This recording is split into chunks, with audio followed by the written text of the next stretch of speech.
बस आज है 1 अक्टूबर। रही बात भारतीय शेयर बाज़ार की फ्लैट नोट पे क्लोजिंग हमें देखने को मिली। बट एक कंपनी की बात की जाए जिसको हमने बहुत ही लॉन्ग टर्म से कवर किया है, उस कंपनी में दोस्तों फ्रेश ब्रेकआउट देखने को मिल रहा है। और कंपनी की बात की जाए ऐसे लेवल्स पे आ चुके हैं जहां आने वाले कल में इसमें और भी तेज़ी की संभावना बन सकती है। लेके बैठे हैं तो मेरा ऐसा स्ट्रांग मानना है कि इस कंपनी को ज़रूर होल्ड करें, बिकॉज मुझे लगता है कि वीबीएल के बाद ये हमारी दूसरी कंपनी होगी आने वाले 3-4 सालों में जो 2 लाख करोड़ के आसपास की मार्केट कैप को बिना आराम से छू सकती है। इसके मल्टीपल कैटलिस्ट वजह भी है जिसको मैं अनबायस्ड होकर ज़रूर कवर करूंगा। ऑफकोर्स कोई बाई और सेल रिकमेंडेशन आप इस वीडियो को मत समझ लीजिएगा, लेकिन यस, इस कंपनी में पिछले कुछ समय से लगातार पैसे बनते हुए देखने को मिल रहे हैं। चैनल फर्स्ट टाइम होंगे सब्सक्राइब कर सकते हैं इस तरह की क्वालिटी कंटेंट को सबसे पहले एक्सेस करने के लिए। Now without telling any for time, let's begin. तो स्टॉक के भाव की बात की जाए तो जी हाँ दोस्तों, आज बाज़ार फ्लैट था, बट इस कंपनी में 5.5-6% के आसपास तेज़ी का माहौल देखने को मिला।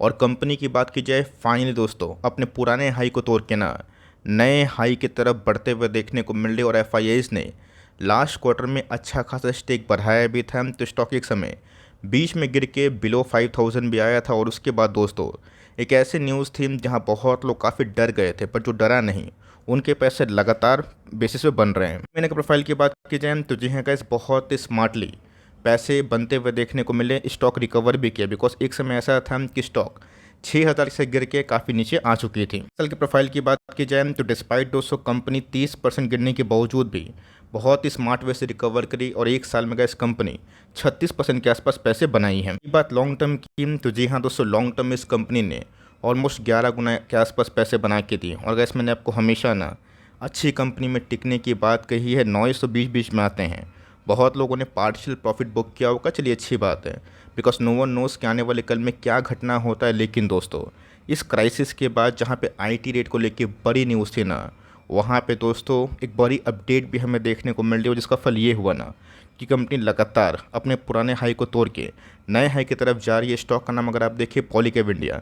अब आप बोलेंगे वेट सर 7,500 के आसपास पहुंच गया, इसको तो मैंने 1000 के आसपास देखा था। तो जी हाँ दोस्तों, कंपनी अगर काबिल होती है, लायक होती है, तो पैसे ज़रूर बना के देती है। जी हाँ दोस्तों, यहाँ पे कुछ रेटिंग एजेंसीज के द्वारा बड़ी अपडेट हमें देखने को मिल रही है। आप सबको अच्छे से पता है कि पिछले कुछ समय से कैसे इस कंपनी में आईटी रेट की न्यूज़ हमें देखने को मिली थी, बट उसका आउटकम बहुत लोग इंतज़ार कर रहे थे।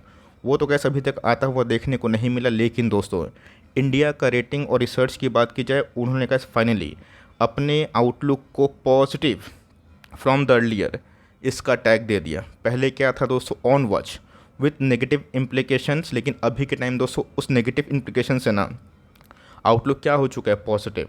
अब आउटलुक जैसे पॉजिटिव हुआ, स्टॉक रुका नहीं। और मैंने आपको हमेशा बताया था कि मान के चलिए कि आईटी रेट की न्यूज़ अगर होती भी है 1000 करोड़ के आसपास, इन्होंने टैक्स नहीं भी दिया, ऐसा कि र्यूमर्स था, स्पेकुलेशन था आईटी रेट में दोस्तों, आईटी ने इनकम टैक्स डिपार्टमेंट ने कुछ बड़ी पुष्टि नहीं की थी। लेकिन यस, 1000 करोड़ के आसपास अगर मामला भी है तो कंपनी लाख करोड़ के ऊपर है।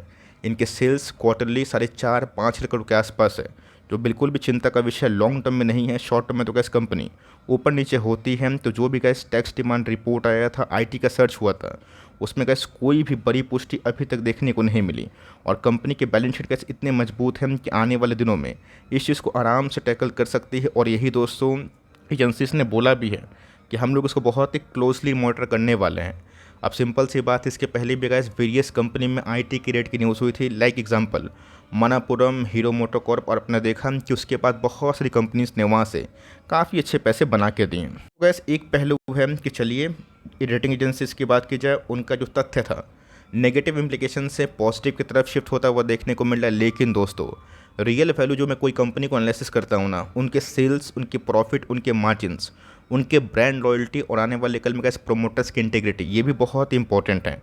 तो इनका दोस्तों जो वायर्स एंड केबल सेगमेंट है ना, ये बहुत तेज़ी से बढ़ता हुआ देखने को मिल रहा है। और ऑफकोर्स कैसे इनके जो एफएमजी मार्जिन्स है ना, आने वाले कल में कैसे बहुत ही अच्छे वे से ग्रो करके इनके मार्जिन्स पे भी इम्पैक्ट पॉजिटिवली डाल सकते हैं आने वाले 18-24 महीना में।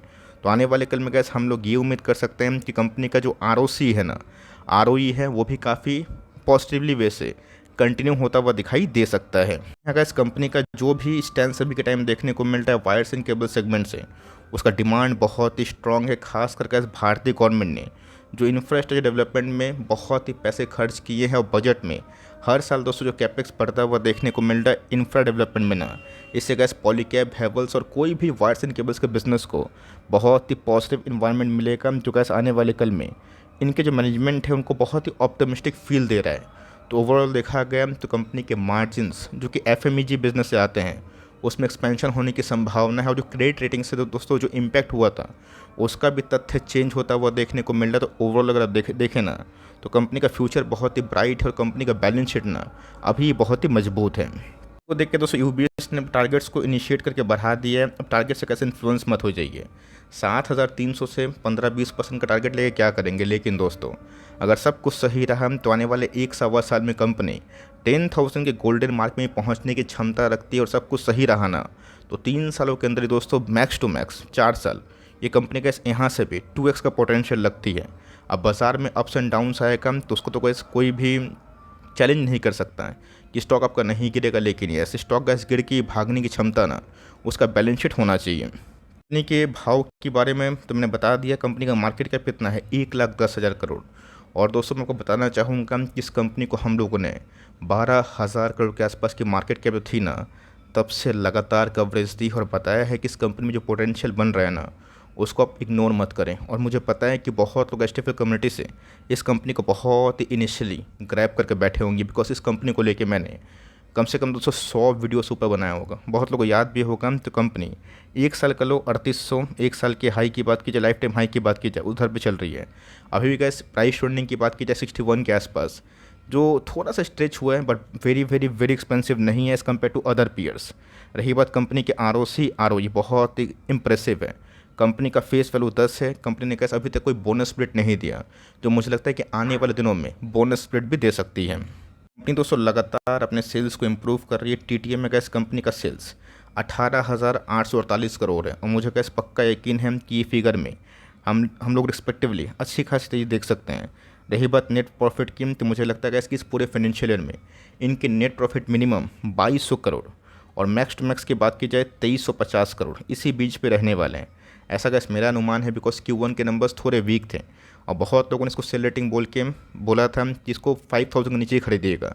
बट मैंने कैसे स्टॉक फटाफट में लगातार कवरेज थे, बताया कि ये सब SIP वाला स्टॉक है, महीना में एक स्टॉक खरीदिए, कोई दिक्कत वाली बात नहीं है। लेकिन यस बिलो 5,000 दोस्तों आने की संभावना इसलिए कम है बिकॉज आपको हमेशा क्वार्टर टू क्वार्टर नंबर्स को चेक करने की आवश्यकता नहीं पड़नी चाहिए। अगर आप कोई बिजनेस मॉडल को लॉन्ग टर्म के लिए देखते हैं, आपको समझ में आना चाहिए कि उस क्वार्टर से लास्ट क्वार्टर में क्या डिफरेंसेस हैं, और आने वाले कल में कैसे पीक सीजन होता है तो कंपनी अपने क्वार्टरली नंबर्स को बहुत ही अच्छे से इंप्रूव करना जानती है। बात रिजर्व्स की, सॉलिड रिजर्व्स है दोस्तों। आप देख सकते हैं कि 8,000 करोड़ के आसपास रिजर्व्स बड़ी बात होती है दोस्तों। बोरोइंग्स की बात की जाए ना के बराबर है, आप इसको डेट फ्री कंपनी कंसीडर कर सकते हो। बात प्रमोटर होल्डिंग की, ऑफकोर्स का 65% के आसपास है। लास्ट 2 क्वार्टर से थोड़े बहुत गिरे हैं, बट FIs ने कैसे अपने स्टेक को बढ़ाया है। DS ने थोड़ा सा प्रॉफिट बुकिंग किया है। पब्लिक होल्डिंग की बात की जाए थोड़ा सा घटता हुआ दिखाई भी ज़रूर दिया है। बात दोस्तों स्टॉक में जो वॉल्यूम हमें वापस आते हुए देखने को मिल रहा है, बहुत ही अच्छी बात है दोस्तों। ये वॉल्यूम में बतलाता है कि आने वाले दिनों में क्या जो प्राइस है ना उसका मोमेंटम कैसा होना चाहिए। तो ऑफकोर्स का इस कंपनी ने आज के दिन जो तेज़ी दिखाई है काफ़ी शानदार है। रही बात RSI इंडेक्स 70 है, जो अभी भी काफ़ी स्ट्रॉन्ग है, जो मुझे लगता है कि ओवरबॉट नहीं है, जो आराम से गैस आने वाले कुछ ट्रेडिंग सेशन में 8,000 को भी क्लेम करने की क्षमता रखती है। बात दोस्तों वीकली चार्ट की, ऑफकोर्स गैस वीकली चार्ट में क्लियर कट अगर आप देखें तो बॉलिंजर बैंड से ऊपर जाता हुआ देखने को मिल रहा है। अभी तो गैस वीकली चार्ट की बात की जाए जो शुरुआती रुझान है, अभी दोस्तों ये पूरा वीक जाएगा, पूरा मंथ जाएगा, तब हम लोग मंथली में जाएंगे। लेकिन यस वीकली चार्ट में गैस एक लंबा कॉन्सोलिडेशन के बाद तकरीबन 3-4 महीने कॉन्सोलिडेशन के बाद कंपनी इस लेवल से बाहर निकली है। और रही बात RSI इंडेक्स दोस्तों अभी भी 67-69 के आसपास है, तो स्ट्रॉन्ग तो है बट ओवरबॉट नहीं है। आप इस कंपनी में कोई भी लेवल से निवेशित हैं तो मेरा से स्ट्रॉन्ग मानना है, आप इसको आराम से कंसिडर कर सकते हैं लॉन्ग टर्म होल्डिंग का। फ्रेश एंट्री करना चाहते हैं, बहुत तेज़ भाव हो चुका है, बहुत लोगों को लगता है कि कंपनी एक्सपेंसिव है, क्योंकि हो तो गई है। अगर आपको 10 साल के लिए ख़रीदना है तो टुकड़ों में 1 स्टॉक, 2 स्टॉक वीकली खरीदें, मंथली खरीदें, as per your risk appetite, आपके पोर्टफोलियो के साइज़ के अकॉर्डिंग। आपका पोर्टफोलियो अगर 1 लाख का है तो वहाँ पे तो उसको वीकली एक स्टॉक थोड़ी ना खरीदेगा आप। लेकिन आपका पोर्टफोलियो अगर 1 करोड़ का है तब आप वीकली एक स्टॉक खरीद सकते हैं। आपका पोर्टफोलियो अगर 1 लाख का है, हर 2-3 महीना में एक स्टॉक खरीद सकते हैं। लेकिन यस कंपनी का काफ़ी लायक है, क्या पता बोनस स्प्लिट दे के हमें फ़ायदा और दे, वॉल्यूम्स बढ़े, तब तो कैसे स्टॉक में और भी तेज़ी की संभावना बढ़ सकती है, बिकॉज प्राइस छोटा होने से ना काफ़ी लोग आते भी हैं। तो आपकी बाइंग प्राइस कौन से लेवल्स में है, कमेंट बॉक्स में ज़रूर लिखिएगा। वीडियो पसंद आई तो प्लीज़ लाइक करिएगा, चैनल फर्स्ट टाइम होंगे सब्सक्राइब करके बेल आइकन को प्रेस करना भी ना भूलिएगा। दोस्तों मिलते हैं जल्दी ही, तब तक के लिए bye. Thanks for listening friends, God bless you all.